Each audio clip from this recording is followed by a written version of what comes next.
താമസിച്ചിരുന്നത് ഞാൻ സാധാരണ താമസിക്കാറുള്ള ചെറിയ വീട്ടിലാണ്. വന്നത് ഒരു സ്പെഷ്യൽ കാറിലായിരുന്നു. കാറ് വന്ന് കെട്ടിടത്തിൻ്റെ മുന്നിൽ നിന്നപ്പോൾ കുറേ ആളുകൾ കൂടി. ഞാൻ ടാക്സി ഡ്രൈവർക്ക് ഞോട്ടണ്ണി കൊടുക്കുന്നത് എല്ലാവരും കണ്ടു.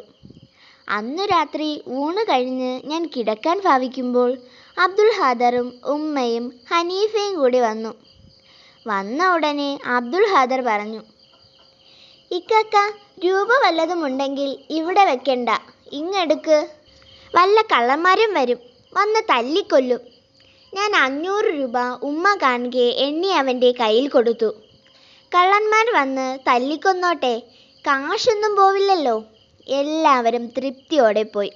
ഞാൻ സമാധാന ചിത്തനായി അങ്ങനെ കിടന്ന് ഒരു ബീഡി കത്തിച്ചു. അപ്പോൾ ആരോ ഒരാൾ ഇരുട്ടിൽ പുരയ്ക്കകത്തിരിക്കുന്നതായി എനിക്ക് തോന്നി. കടാരിയുമായി എന്നെ വധിച്ച് പണം തട്ടിക്കൊണ്ടു പോകാൻ വന്ന മോഷണത്തൊഴിലാളിയാണോ? ഒരു ലേശം പേടിയോടെ ഞാൻ ചോദിച്ചു, ആരാ അത്? ഞാനാടാ, ഉമ്മ പതുക്കെ പറഞ്ഞു. ആരും കാണാതെ ഞാൻ വന്നതാ. എന്താണാവോ വിശേഷം? എടാ, ചെവിക്ക് ചെവി ആരും അറിയണ്ട, ഉമ്മ പറഞ്ഞു. നീ എനിക്ക് ഒരു 25 രൂപ തരണം. ആരും അറിയരുത്. ഉമ്മയല്ലേ, പെറ്റുമുല തന്ന് വളർത്തിയെന്നു പറയുന്ന തള്ളയല്ലേ. ഞാൻ 25 രൂപ അപ്പോൾ തന്നെ അങ്ങെടുത്തു കൊടുത്തു. അങ്ങനെ ഞാൻ സമാധാന ചിത്തനായി ഉറങ്ങി. പിറ്റേ ദിവസം മുതൽ കടം വാങ്ങലുകാരുടെ ഒരു വരവായി. അധികവും സ്ത്രീകളാണ്. എല്ലാവരും മുസ്ലിം സമുദായക്കാരല്ല. എന്നാൽ എല്ലാവരുടെയും മുല ഞാൻ കുടിച്ചിട്ടുണ്ട്. അത് പുള്ള മറന്നുപോയോ? ഒരു 2 രൂപ എനിക്ക് താ. ഞാനിങ്ങനെ 2ഉം 4ഉം 5ഉം കൊടുത്തു തുടങ്ങി. 100 രൂപയുടെ അടുത്തപ്പോൾ, ഇല്ല, ഞാൻ ആരുടെയും മുല കുടിച്ചിട്ടില്ല എന്ന ഉശിരൻ പ്രസ്താവനയുമായി ഇരിപ്പായി. ഇതിനിടയിൽ ഒരു തമാശ നടക്കുന്നുണ്ടായിരുന്നു. ഉമ്മ അബിയെയും പാത്തുകുട്ടിയെയും കൊണ്ടുവരും. വല്ലതും കൊടട ഈ കൊച്ചുങ്ങൾക്ക്, ചെമ്പൊന്നും കൊടുക്കല്ലേ. തന്നെയുമല്ല, എടാ, നീ ഇപ്പം ഇവിടെ താമസിക്കാൻ വന്ന് നിന്നെ കാണാൻ നിന്റെ കൂട്ടുകാർ വരില്ലേ? നമ്മൾ അവർക്ക് ചോറെന്തിൽ കൊടുക്കും? ഇലയിൽ. അത് പോക്കണം കേടാ. നമുക്ക് കുറേ സാനും വസിയും കുഴിയും മിഞ്ഞാണവും ക്ലാസും വേണം. എൻ്റെ ക്ലാസ്സില്ല. എന്നാ ഞാൻ ആനപ്പറമ്പിലെ പിടിയെ പോയി നീ പറഞ്ഞിട്ടെന്ന് പറഞ്ഞ് മേടിക്കും. മൂപ്പത്തി അങ്ങനെ ചെയ്തു കളയും. ആനപ്പറമ്പിൽ വർക്കി കുഞ്ഞന് വലിയ സ്റ്റോറേജ് കടയുണ്ട്. മേൽപ്പടിയാൻ എൻ്റെ സ്നേഹിതനുമാണ്. അവിടെ ഉമ്മ ചെല്ലുകയാണെങ്കിൽ ആ കടയിലുള്ള മുഴുവനും കൊണ്ടുപോരാൻ മടിയില്ല. ഞാൻ പറഞ്ഞു, ഉമ്മ പോകണ്ട, ഞാൻ ചെന്ന് വാങ്ങിച്ചു കൊണ്ട് തരാം. ഞാൻ ചെന്ന് വലിയൊരു ചുമട് പാത്രം ഒരാളെ കൊണ്ട് എടുപ്പിച്ചു കൊണ്ട് വന്നു കൊടുത്തു. അങ്ങനെ സമാധാനത്തോടെ താമസിച്ചു കൊണ്ടിരുന്നപ്പോൾ ഉമ്മ പറഞ്ഞു,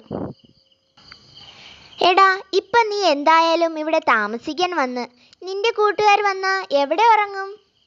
നീ കുറേ മെത്തപ്പായും തലേണിയും മേടിയിര്. നിങ്ങൾ ചുമ്മാ പോ. എന്തിന്? ശല്യം തീരാൻ വേണ്ടി. ഞാനത് വാങ്ങിച്ചു കൊടുത്തു. അപ്പോൾ ഉമ്മാക്കൊരു ചെമ്പുകലം വേണം. വല്ല നെല്ലും കിട്ടിയാൽ പുഴുങ്ങാൻ, കുടിക്കാൻ വെള്ളം കോരാൻ. ന്യായമാണല്ലോ. ഞാൻ വിചാരിച്ചു, ചെമ്പുകലം കഴിഞ്ഞാൽ പിന്നെ കാളവണ്ടി, അത് കഴിഞ്ഞാൽ മോട്ടോർ കാർ. പെട്ടിയും കിടക്കയും എടുത്ത് ഞാൻ ഒരൊറ്റ പോക്ക് കൊടുത്തു.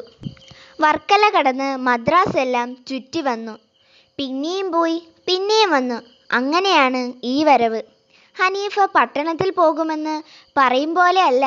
ഞാൻ പോകുമെന്ന് പറഞ്ഞാൽ പോകും. അതുകൊണ്ട് ഉമ്മ അനങ്ങാതെ മിണ്ടാതെ കിടക്കുകയാണ്. ഞാൻ എണീറ്റ് ചെന്ന് പെട്ടി തുറന്ന് ബാക്കിയുണ്ടായിരുന്ന കാശ് മുഴുവനും എടുത്തു കൊടുത്തു. ഞാൻ പറഞ്ഞു, ഇനി പേടിക്കണ്ട. ഞാൻ പോകുമെന്ന് പറഞ്ഞാൽ പോകാൻ സാധിക്കയില്ല. വഴിച്ചെലവിന് കാശില്ല. ഇനി അങ്ങ് എന്നെ പോറ്റിക്കോ. ഓർമ്മകൾ അങ്ങനെ പോയി. ദിവസങ്ങൾ കുറേ നീങ്ങി. അപ്പോൾ ഒരു അത്ഭുത സംഭവം ഉണ്ടായി. മഹിളാരത്നങ്ങളുടെ സുന്ദര വിഗ്രഹങ്ങൾ. പാത്തുമ്മയുടെ ആടിനെ 2 ആനുമ്മമാരും ഐഷുമ്മയും ഉമ്മയും കൂടി വീണ്ടും കറന്ന് പാലെടുത്ത് ചായ കുടിച്ചു. കുട്ടികളില്ലാതെയാണ്. ഒരു തവണയല്ല, ദിവസവും പാൽ മോഷണം. കുട്ടിയില്ലാതെ ആട് ചുരുത്തുകയില്ലെന്നുള്ള വിശുദ്ധ വിശ്വാസത്തിൽ സുഖത്തോടെയും സമാധാനത്തോടെയും ജീവിക്കുകയാണ് പാത്തുമ്മ. ചുമ്മാ ഒരു രസത്തിന് അബിയെയും പാത്തുക്കുട്ടിയെയും ആട്ടിൻകുട്ടികളാക്കാൻ ശ്രമിച്ചിട്ട് പറ്റിയില്ല. ഒടുവിൽ സുബൈദായും റഷീദും ആട്ടിൻകുട്ടികളായി. ആട്ടിൻ്റെ മുലകൾ ചപ്പിക്കുടിച്ചു. ചുമ്മാ ആട്ടിൻകുട്ടികൾ. ഈ സംഭവം പാത്തുമ്മ കേട്ടത്. പാത്തുമ്മ നെഞ്ചത്തടിച്ച് കരഞ്ഞു. നിങ്ങൾ മനുഷ്യരാണോ? നിങ്ങളിങ്ങനെ ചെയ്തല്ലോ. വേണ്ട, ഞാൻ നിങ്ങൾക്ക് പാല് തരാം. പിറ്റേ ദിവസം മുതൽ പാത്തുമ്മയുടെ വക അരക്കുപ്പി പാൽ വീട്ടിൽ റെഡിയായി വന്നു തുടങ്ങി. സുബൈദ, റഷീദ്, അബി, ആരിഫ, ലൈല, പാത്തുക്കുട്ടി എല്ലാവർക്കും കുശാൽ. ആനുമ്മമാർക്കും ഐഷുമ്മാക്കും ഉമ്മയ്ക്കും പാൽച്ചായ തന്നെ. ഇപ്പോൾ ആട്ടിൻ്റെ കൂടെ കുട്ടിയും വരുന്നുണ്ട്. കൂട്ടത്തിൽ അരക്കുപ്പി വെള്ളം ചേർക്കാത്ത ശുദ്ധപാലുമായി ഹദീജയും. ഇങ്ങനെ രണ്ടു ജാതി പാൽ വീട്ടിൽ കിട്ടുന്നു. ഒന്ന് സുന്ദരമായി കക്കുന്നത്, ഒന്ന് സത്യസന്ധതയോടെ പരോപകാരാർത്ഥം പാത്തുമ്മ കൊടുക്കുന്നത്. പാവം പാത്തുമ്മ എന്തു ചെയ്യും? ഒരു രഹസ്യം മാത്രം ഇനിയും അറിയാൻ കഴിഞ്ഞില്ല. ഈ ബുദ്ധിയൊക്കെ പെണ്ണുങ്ങളിൽ ആർക്കാണ് ആദ്യം തോന്നിയത്?